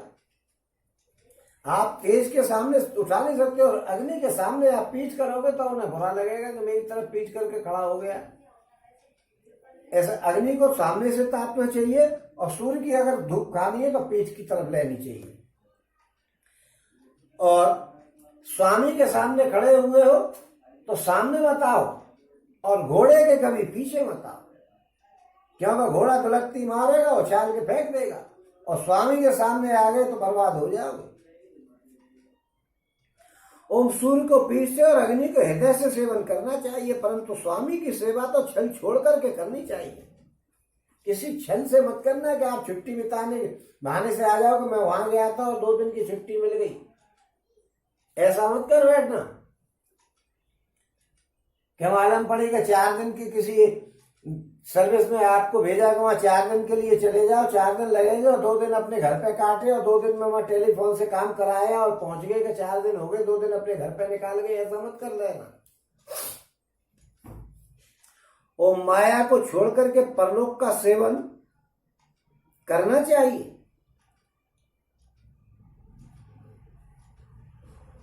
जिससे जन्म मरण के उत्पन्न सारे शोक मिट जाएं। हे भाई, देह धारण करने का यही फल है कि सब कामों को छोड़ करके श्री राम जी का भजन किया जाए। राम जी का भजन करिएगा और सोई गुणज्ञ सोई बड़ भागी, और जो रघुवीर चरण अनुरागी, आय सुमांगी चरण सिरनाई, चले हर सुमृत रघुराई। और सद्गुणों को पहचानने वाला तथा बड़ा भाग्यशाली वही है जो श्री रामचंद्र जी के चरणों का प्रेमी है। और आज्ञा मांग करके और चरणों में सिर नवा करके श्री रघुनाथ जी के स्मरण करते हुए सब हर्षित होकर के और चल दिए। और पाछे पवन तनय सिर नावा, जान काज प्रभु निकट बुलावा, परसा शीस सरोह पानी, कर मुद्रिका दीन जन जानी। और बहु प्रकार सीत समझाए हो, और कहे बल बिरह बेग तुम आए हो। हनुमत जन्म सफल कर माना, चले हृदय धर कृपा निदाना। और जलद प्रभु जानत सब बाता, राजनीति राखत सुनत्राता। और सबके पीछे हनुमान जी सिर नवा करके आए और कार्य का विचार करके प्रभु ने उन्हें अपने पास बुलाया। हनुमान जी को देखो, भगवान सब जानते हैं, उन्होंने हनुमान जी को पास बुलाया कि हनुमान क्या के इधर आना जरा। हनुमान जी भगवान के बिल्कुल ऐसे भक्त हैं कि जिनका तो वर्णन ही नहीं किया जाता, कितने प्यारे भक्त हैं। सही मायने में तो हनुमान जी ही भक्त था, हनुमान जी ही भक्त है भगवान के, दूसरा उनके बराबरी में कोई नहीं। ओम उन्होंने अपने कर कमलों से उनके सिर पर स्पर्श किया तथा अपना सेवक जान करके उन्हें अपने हाथ की अंगूठी उतार करके दी और कहा कि बहुत प्रकार से सीता जी को समझाना और मेरा बल और प्रेम कह करके तुम शीघ्र ही लौटे आना। हनुमान जी ने अपना जन्म सफल समझा, कृपा निधान प्रभु को हृदय में धारण करके वो चल दिए। हनुमान जी ने कि यार मेरी बड़ी पूछ हो रही है, जन्म को सफल मान लिया। और उन्होंने कहा कि सीता जी को समझाना, मेरा बल और प्रेम कह करके तुम शीघ्र लौटे आना। अंगूठी उतार करके उनको दे दी। अब आप ये कहोगे कि अंगूठी उन पे कहां से आ गई, क्योंकि केकई ने तो सबरा सामान उतरवा लिया था, तो फिर उन पे अंगूठी कहां से आई? कभी दिमाग में आ सकता है। वैसे समझदारी से सुनवाई हो और कथा तो कोई बात नहीं है, समझ में आ गई होगी। क्योंकि जब केवट के लिए भगवान जी के पास कुछ नहीं था और यहाँ उन्होंने अंगूठी उतार के दे दी, और केवट के लिए जो थे देख रहे थे सीता जी की तरफ के क्या करूं यार, इसको कुछ देने के लिए पैसे नहीं, तो इतना ध्यान दिया हो कि अंगूठी भगवान जी को सीता जी ने उसी समय दी थी कि ये केवट को दे दो, और केवट ने वो अंगूठी ली नहीं थी, इसलिए भगवान जी ने फिर वो हाथ में पहन ली थी कि चलो इसको मैं हनुमान जी को दे दूंगा। उनको तो सब पता थी ना, लेकिन वो अंगूठी उस समय हनुमान जी ने वो हनुमान जी को देने के लिए, हालांकि उनको तो मालूम थी, लेकिन उस समय सीता जी को वापस नहीं करी थी, उन्होंने वो अंगूठी हाथ में पहन ली थी।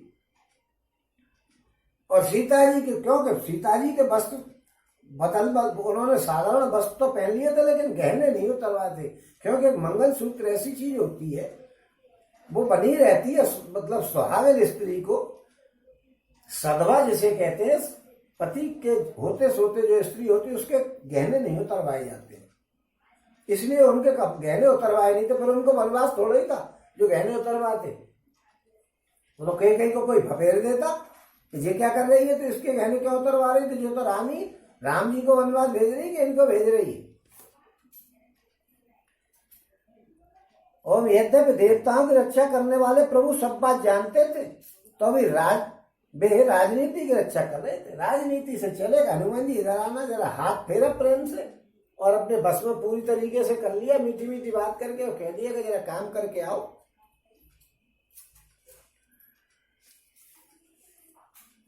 और नीति की रक्षा कर रहे हैं हनुमान जी, जो है उनको भेज रहे हैं, और राम जी सब जानते हैं फिर भी बंदरों को भेज रहे हैं। और चले सकल बद खोजत सरता सर गिर खो, राम काज ले लीन मन बिसरा तन कर छो। और सब बानर वन नदी तालाब पर्वत और पर्वतों की कंदराओं को खोजते हुए चले जा रहे हैं। मन श्री रामचंद्र जी के कार्य में लवलीन है, शरीर तक की सुध नहीं रही है उनको, राम जी के काम में लग गए। और कतहु होए निश्चर से भेंटा, प्राण ले एक एक चपेटा, बहु प्रकार गिर कानन हे रहे। और को मुनि मिले ताए सब गे रहे, लागे त्रसात से अकुलाने मिलन न जल घन गहन भुलाने, मन हनुमान कीन अनुमाना, मरन चहत सब बिनु जल पाना।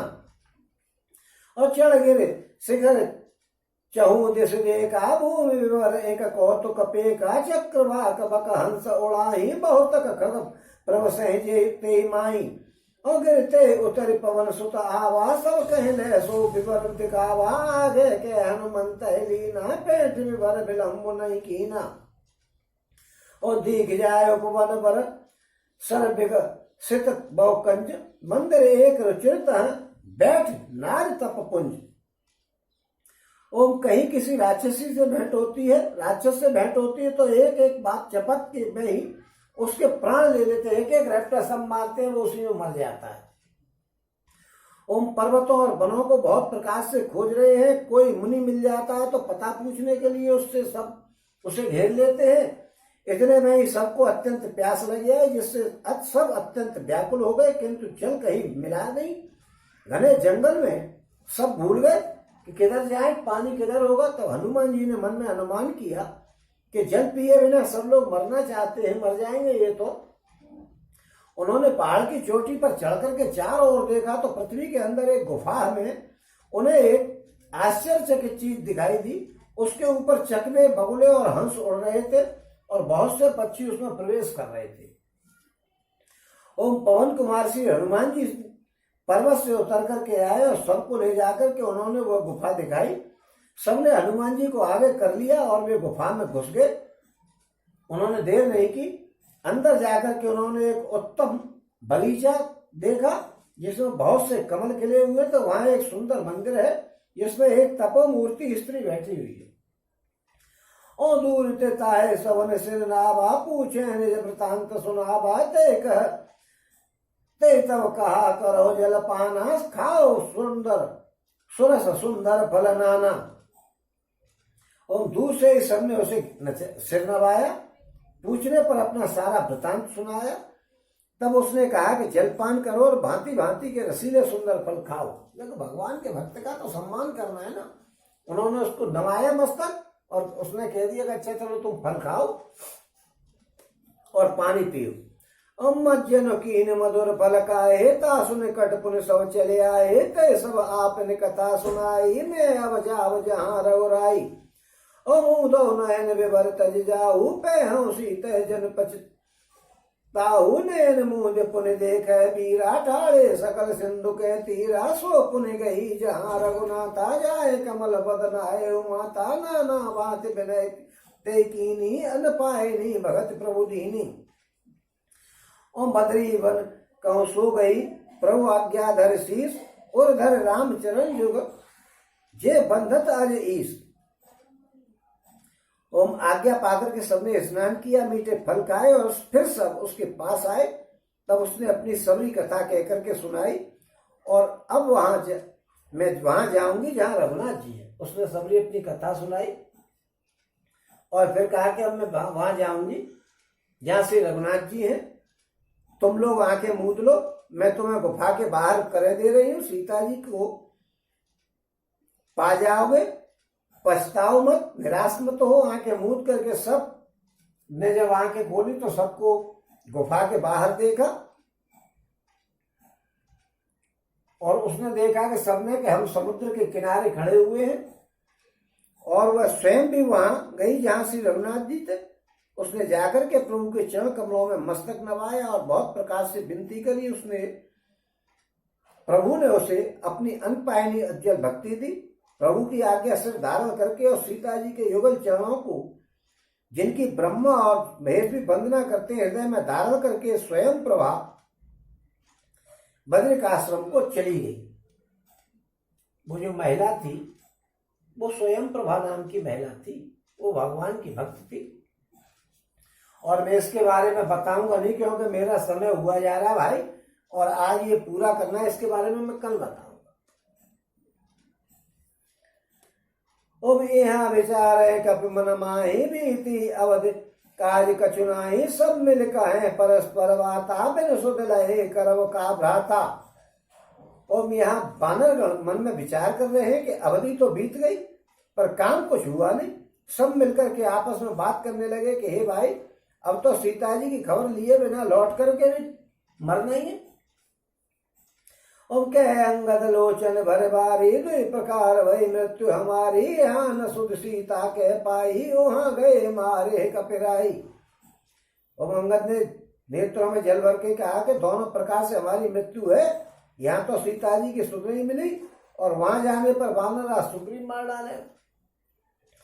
ओ पिता वदे पर मार तमोही, राका राम निहोर न ओही, पुन पुन अंगद कह सब पाई, मरण भय कछु संशय नाई। ओम बे तो पिता के वध होने पर ही मुझे मार डालते, श्री राम जी ने ही मेरी रक्षा की है, इसमें सुग्रीव का कोई एहसान नहीं है। अंगद बार बार सबसे कह रहे हैं कि अब मरना निश्चय है, इसमें कोई संदेह नहीं। ओम अंगद वचन सुनत कपिवीरा, बोल न सकहि नयन बह नीरा, एक सोच मगन होए रहे, और पुनः यस वचन कहत सब भय। और हम सीता के सुध ले लीना बिना, हम सीता के सुध लीने बिना, और नहीं जय हैं जो वराज प्रवीणा, अस कहे लवन सिंधु तव जाई, बैठे कपि सब धर्म दसाई। जामवंत अंगद दुख देख की, कही कथा उपदेश विशेषी, तात राम कहो नर जन मानो, निर्गुण ब्रह्म अजित अज जानो, हम सेवक अति बड़भागी, संतत सगुन ब्रह्मानुरागी। उन्हें इच्छा प्रभु अवतरहि, सुर मह गो द्विजलाग, सगुन उपासक संगत रहे मोक्ष सब त्याग। ओम बानर अंगद के वचन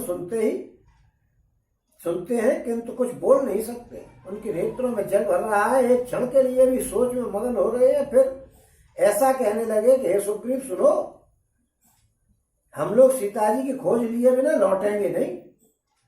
ऐसा कह करके लवण सागर के तट पर जाकर के सब बानर कुछ बिछा करके और बैठ गए।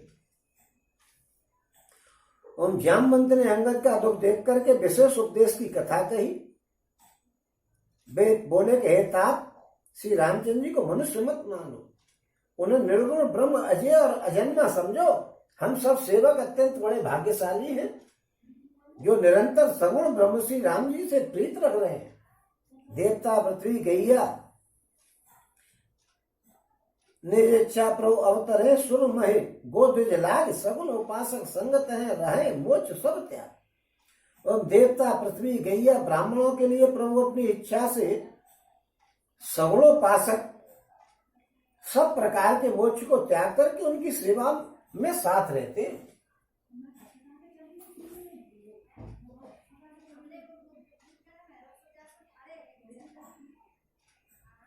सब प्रकार के मोक्ष को त्याग करके, और सब प्रकार के मोक्ष कौन कौन से होते हैं? 4 प्रकार के मोक्ष होते हैं। भक्तगण जो है सालोक्य मुक्ति, सामीप्य मुक्ति, सारोज्य मुक्ति और सायुज्य मुक्ति, 4 प्रकार की मुक्ति होती है। उसको त्याग करके भक्तों के उसमें आ जाते हैं। विधि कथा कहे वह बाती, गिर कंदरा सुनी संपाति, बाहर हो देख वह की शीशा मोहे आहार दीन जगदीशा। और आज समय के बच्चन करहूँ दिन बहु चले आहार बिन मरहूँ कबहू न मिले भरे उदर आहार आज दीन बिले कई बारा। और डर पे गीत बचन सुन काना अब्बा मरण सत्य हम जाना कप सब उठे गीत कह देखी जामवंत मन सोच विशेषी। और इस प्रकार जामवंत बहुत प्रकार से कथाएं कहकर के उनको समझाते हैं। इनकी बातें पर्वत की कंदरा में संपाति ने सुनी और बाहर निकल करके उसने बहुत से बांदरों को देखा। जगदीश्वर ने मुझको घर बैठे बहुत सा आहार भेज दिया, ये वो बोला। अपने मन में सोचने लगा आज व्यवस्था पूरी हो गई। वैदिक कथा कही भावभांति गिर कंदरा सुनी संपाति बाहर होए देख बहु कीसा।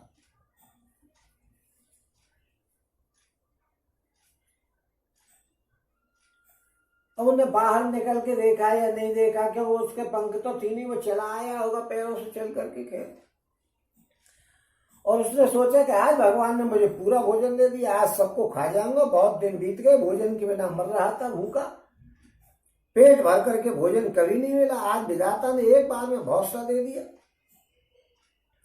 ओम गीत के वचन कानों से सुनते ही सब डर गए कि अब सचमुच ही मरना हो गया। वो हमने जान लिया। अब गीत के वचन सुनते ही क्यों सब डर गए भाई? वो क्या इतनी जल्दी खा जाता? एक पक्षी हनुमान जी पकड़ के फेंक देते। लेकिन क्यों डर गए? क्योंकि गीत जो होता है उसको सामने पढ़ना या उसकी आवाज को सुनने को अशुभ बताया जाता है। इसलिए अंगद ने ये कहा है कि भैया आप तो मरना निश्चित है, हमारा आगे ही खराब हो रहा है, हम जा रहे हैं और गिद्ध की आवाज सुनने को मिल रही है, गिद्ध सामने पड़ रहा है, इसलिए आगा खराब हो गया था उनका। फिर उस गीत को देख करके सब बानर उठ करके खड़े हो गए और जामवंत के मन में विशेष सोच हुआ। कह अंगद विचार मन माही धन्य जटायु सम कोई नाही राम काज कारण कर त्यागी और हर पुन पुर गयो परम बलभागी। अंगद ने मन में विचार करके कहा कि जटायु के समान धन्य कोई नहीं है। श्री राम जी के कार्य के लिए शरीर छोड़ करके वो परम बड़ा भाग्यशाली भगवान के परम धाम को चला गया। और सुन खगा रस शोक जुग पानी ओ आवा निकट कपिन भय मानी तने अभय कर पूछ सजाई कथा सकल तिन ताय सुनाई। और सुन संपाति बंदुक के करनी रघुपति महिमा बहु विधि बरनी। मोह ले जाओ सिंधु तट देव तिलांजलि ताय बचन सहाय करवि में पैहूं खोजो जाए। ओम अंगद ने मन में विचार करके कहा कि जटायु के समान धन्य कोई नहीं है। श्री रामचंद्र जी के कार्य के लिए उसने शरीर को छोड़ दिया और हम अभी तक जीवित हैं। वो बड़ा परम धाम को चला गया। वो तो हर्ष और शोक से युक्त वाणी सुनकर के वो संपाति बंदरों के पास आया। बानर डर गए कि तो खाने के लिए आ गया। उनको अभय करके उसने पास जाकर के जटायु का वृतांत पूछा। तब उन्होंने सारी कथा कहकर के सुनाया। बोले भैया जटायु का नाम तुमने क्यों लिया है? साहब जटायु का नाम हमने इसलिए लाया कि वो जो है भगवान जी के काम के चक्कर में वो रावण ने उसको काट के फेंक दिया और वो इस तरीके से भगवान जी के काम में मर गया। उसने अपना जीवन दे दिया उन्हें। अच्छा ओम भाई जटायु की करनी सुनकर के संपाति ने बहुत प्रकार से श्री रघुनाथ जी की महिमा का वर्णन किया और उसने कहा कि मुझे समुद्र के किनारे ले चलो, मैं जटायु को तिलांजलि दूंगा। इस सेवा के बदले में मैं तुम्हारी वचन से सहायता कर दूंगा। ये तो मैं ये बता दूंगा कि सीता जी कहाँ है, जैसे तुम खोज रहे हो उसे पा जाओ। अनुज क्रिया कर सागर तीरा कहे निज कथा सुनो कपवीरा। हम द्वय बंधु प्रथम तरुणाई गगन गए रवि निकट उड़ाई। और तेज न सहे सकसो फिर आभा में अभिमानी रवि ने राभा जरे पंख तेज अपारा पर भूमि करे घोर शिकारा। और समुद्र के तीर पर छोटे भाई जटायु की क्रिया करके संपाति अपनी कथा कहने लगा कि हे वीर वानरों सुनो, हम दोनों भाई जवानी में एक बार आकाश में उड़ करके सूर्य के निकट चले गए थे। ओम वो जटायु तेज नहीं सह सका, इसलिए लौट आया, किंतु मैं अभिमानी था, सूर्य के पास चला गया। अत्यंत अपार तेज से मेरे पंख जल गए और मैं बड़े जोर से चीख मार करके और जमीन पर गिर पड़ा।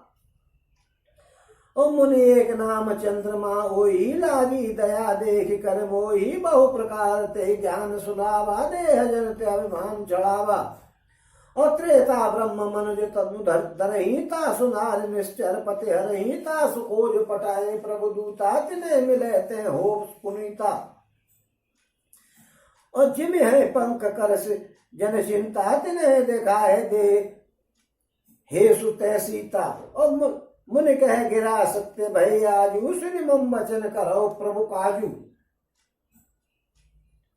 और वहां चंद्रमा नामक एक मुनि थे, मुझे देख करके उन्हें बड़ी दया आई। उन्होंने बहुत प्रकार से मुझे ज्ञान सुनाया, मेरे देह जनित अभिमान को छुड़ा दिया। उन्होंने कहा कि त्रेता युग में साक्षात परम ब्रह्म मनुष्य शरीर धारण करके भगवान आएंगे, उनकी स्त्री को राक्षस राजा हर ले जाएगा, उसकी खोज में प्रभु के दूत आएंगे, उनसे मिलने पर तू पवित्र हो जाएगा। और वह तेरे पंख उगाएंगे, चिंता मत करे, उन्हें तू सीता जी को दिखा देना। मुनि को वो वाणी आज भी सत्य हो गई मुनि की। अब मेरे वचन सुनकर के तुम प्रभु का कार्य करो। अगर त्रिकूट ऊपर बस लंका, हर रावण सहज असंका, अशोक उपवन जह रही, सीता बैठ सोचरत रही। और मैं देखा तुम नाही, गीत है दृष्टि अपार, बूढ़ भय न करते हो कछुक सहाय तुम्हार। और त्रिकूट पर्वत पर लंका बसी हुई है, वहां स्वभाव से ही निडर रावण रहता है। वहां अशोक नाम का एक उपवन है जहां सीता जी रहती है, वे सोच में मगन बैठी हुई है। और मैं उन्हें देख रहा हूं, तुम नहीं देख सकते हो, क्योंकि गीध की दृष्टि अपार होती है, बहुत दूर तक देख सकती है। क्या करूं, मैं बूढ़ा हो गया हूं, नहीं तो तुम्हारी कोई और सहायता करता। और जो ना आ गए सत जो जन सागर करे सो, जो ना गए सत जो जन सागर करे सो, राम काज मत आगर, मोह बिलो के धरो मन धीरा, राम कृपा कस भयो शरीरा। ओम जो 100 योजन यानी 400 कोस समुद्र को लांघ सके, बुद्धि निधान होगा, वो ही श्री राम जी का कार्य कर सकेगा। मुझे देख करके मन में धीरज धरो, देखो श्री राम जी की कृपा से देखते ही देखते मेरे शरीर कैसा हो गया है।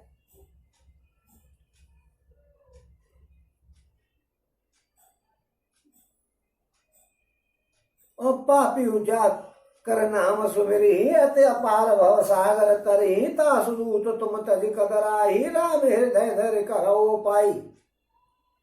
ओम पापी भी जिनका नाम स्मरण करके अत्यंत अपार भगवान सागर से तर जाते हैं, तुम उनके दूत हो, अतः कायरता छोड़ करके श्री राम जी को हृदय में धारण करके और उपाय करो। ओम अस कह करुण गीत तब गए तिन के मन अति विस्मय भयु, निज निज बल सब काहू भाषा मार जाए कर संशय राखा। और जठर भय अब कहे ऋषेशा, ने तन रहा प्रथम बल लेसा, जब त्रिविक्रम भय करारी, तब मैं तरुण रहे बल भारी।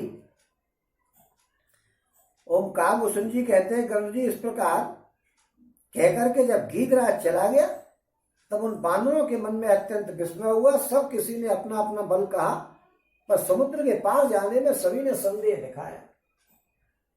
देखो भाई, ये संपाति क्या था कि संपाति और जटायु जो है वो दोनों भाई थे, और ये सूर्य जी के जो रथ को चलाते हैं अरुण जी, उनके पुत्र थे। और इनकी नाम वनिता थी, इनकी मां का नाम, और कश्यप ऋषि जो है वो इनके पिताजी के नाम थे, क्योंकि कश्यप ऋषि की बहुत मतलब संतान थी, उनके पिताजी थे। और दक्ष वनिता जो है दक्ष कुमार की, दक्ष प्रजापति की लड़की थी।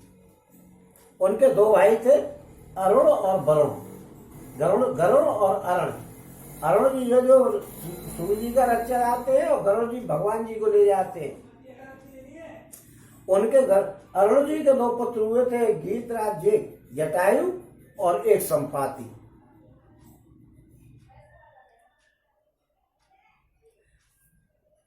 ऋषिराज जामवंत ने कहा कि अब मैं बूढ़ा हो गया, शरीर में पहले वाला बल नहीं रहा है।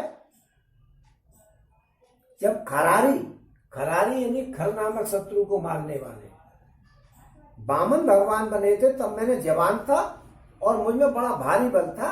बलि के बांधते समय प्रभु इतने बड़े कि उस शरीर का वर्णन नहीं किया जा सकता है, किंतु मैंने 2 घड़ी में दौड़ करके उस शरीर की 7 प्रदक्षिणाएं कर ली थी।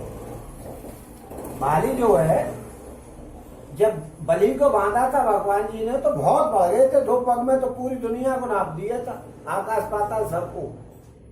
तो इतने बड़े शरीर को मैंने 2 घड़ी में, 2 घड़ी मतलब 24 मिनट में 1 घड़ी होती है, तो 48 मिनट में मैंने उस शरीर की 7 परिक्रमा कर ली थी। जामवंत जी कह रहे हैं कि मैंने उस समय 7 परिक्रमा की थी 48 मिनट में। मैं उस समय जवान था, मैं तो चला जाता, लेकिन अब मैं बुढ़ा हो गया हूं भाई। ओ अंगद कहे जाओ मैं पाराजी संशय कछु विपत, फिरती वा राजा मंत कहे तुम सब लायक, पटे किन सब ही कर नायक। ओ कहे रीच पति सन हनुमाना, काच प्रसाद रहे बलवाना, पवन तन है बल पवन समाना, बुद्धि विवेक विज्ञान निधाना।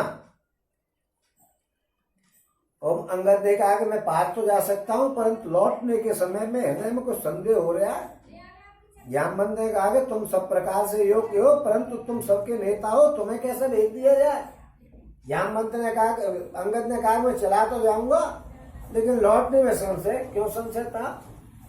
कि राजा रावण जो था उसका लड़का जो है अक्षय कुमार, वो अंगद का जो है वो गुरु भाई था, मतलब गुरु के साथ पढ़ने वाला चेला था, वो क्लास फेलो था और उसमें बराबर की ताकत थी। तो उसे मालूम थी कि अक्षय कुमार वहां मिलेगा और हो सकता है वो मुझे मार दे, क्योंकि दोनों ही चेले थे, गुरु उनके एक ही थे दोनों के, दोनों ने शिक्षा साथ साथ पाई थी। इसलिए उसको डर था कि मैं गया और वहां पे मार देगा वो, क्यों उसके संग और आदमी होंगे, मैं अकेला हूंगा तो निश्चय है कि वो मार देगा मुझको, इसीलिए लौट करके नहीं आ सकता हूं, उसने जो बताया। लेकिन रीछ ने ऋषिराज ने कहा कि भाई तुम तो सेना के सेनापति हो, तुमको कैसे लड़ा दिया गया, तुम हार गए तो सब सेना हार गई, इसलिए तुम ठहरो, तुम्हें नहीं भेज सकते। ओम ऋषिराज जामवंत ने हनुमान जी से कहा कि हनुमान जी, हे बलवान सुनो, तुमने यह क्या चिप्पी रख रखी है। हनुमान जी से कहा कि महाराज आप कैसे चुपचाप बैठे हुए हो, आपने तो जाने क्यों चिप्पी साथ रखी है। ओम तुम पवन के पुत्र हो और बल में पवन के समान हो, तुम बुद्धि और विवेक और ज्ञान की खान हो। देखो भाई, हनुमान जी बचपन में जो है वो कुछ नटखट टाइप के थे, तो वो ऐसा करते थे कि ऋषियों को कपड़ों को ले जाते थे, कभी ऋषियों के कमंडलों को फेंक देते थे, कभी ऋषि के आश्रम को उखाड़ करके फेंक देते, कभी ऋषि को उखाड़ करके फेंक देते, सब काम ऐसे ही कर डालते थे। तो ऋषियों ने उनको साथ दे दिया था कि जा तू अपने बल को भूल जा, तुझे बल का ध्यान नहीं रहेगा। उनको ये पता लग गई थी मेरे शरीर में इतनी ताकत है, तो वो ताकत के काम किया ही करते थे। तो उन्होंने ऐसी साथ दे दिया था कि तुम अपने बल को भूल जाओ। जब से हनुमान जी को अपना ये ध्यान नहीं रहता है कि मुझ में कितनी ताकत है, और वो उनको पता नहीं थी, वो वहां बैठे हुए थे हनुमान जी हमारे, कि भाई अब कौन करे क्या करे। तब जामवंत ने कहा कि भाई तुमको अपनी पता नहीं है कि तुम में कितनी ताकत है। ओ कवन सो काज कठिन जग माही, जो नहीं होए तात तुम पाही, राम काज लगे तब अवतारा, सुनते हैं भय उपवन पर्वताकारा।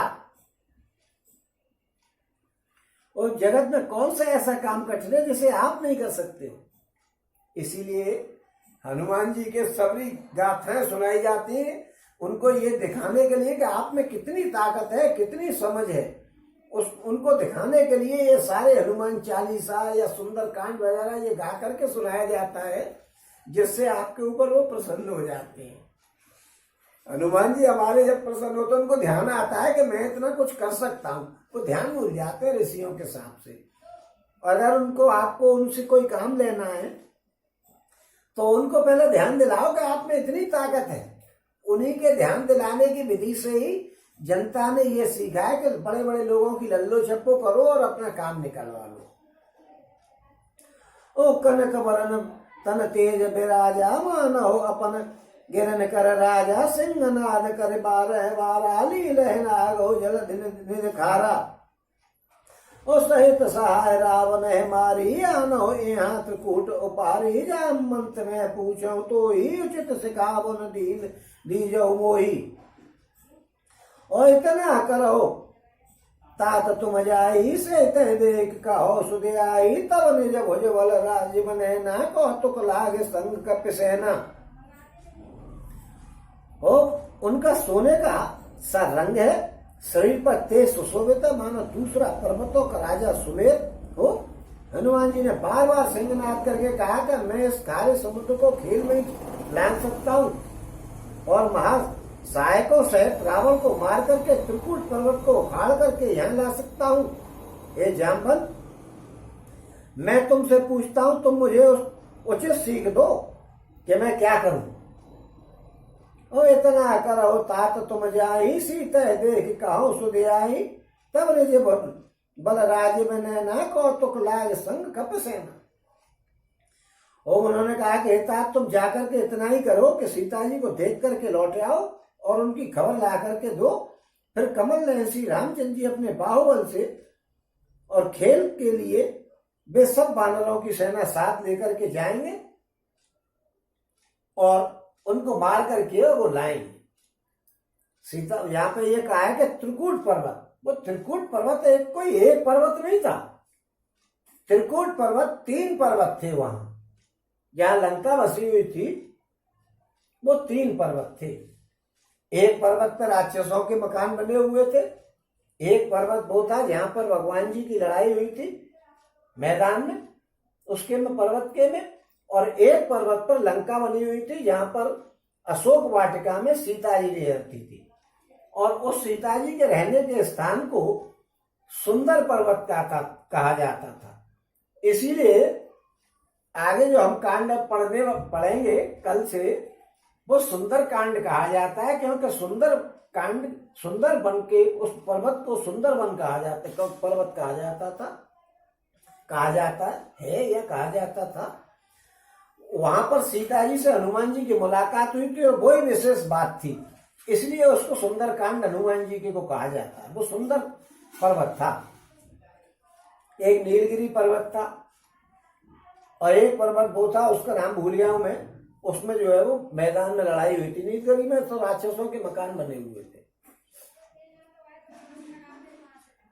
और उन्होंने कहा कि मैं त्रिकूट पर्वत को उखाड़ करके यहाँ ले आऊंगा। त्रिकूट ने पूरे तीनों पर्वतों को, वहां 3 पर्वत थे इसलिए 3 त्रिकूट पर्वत का है, उन्हें तीनों पर्वतों को उखाड़ के ले आऊंगा। कैसी बात कर रहे?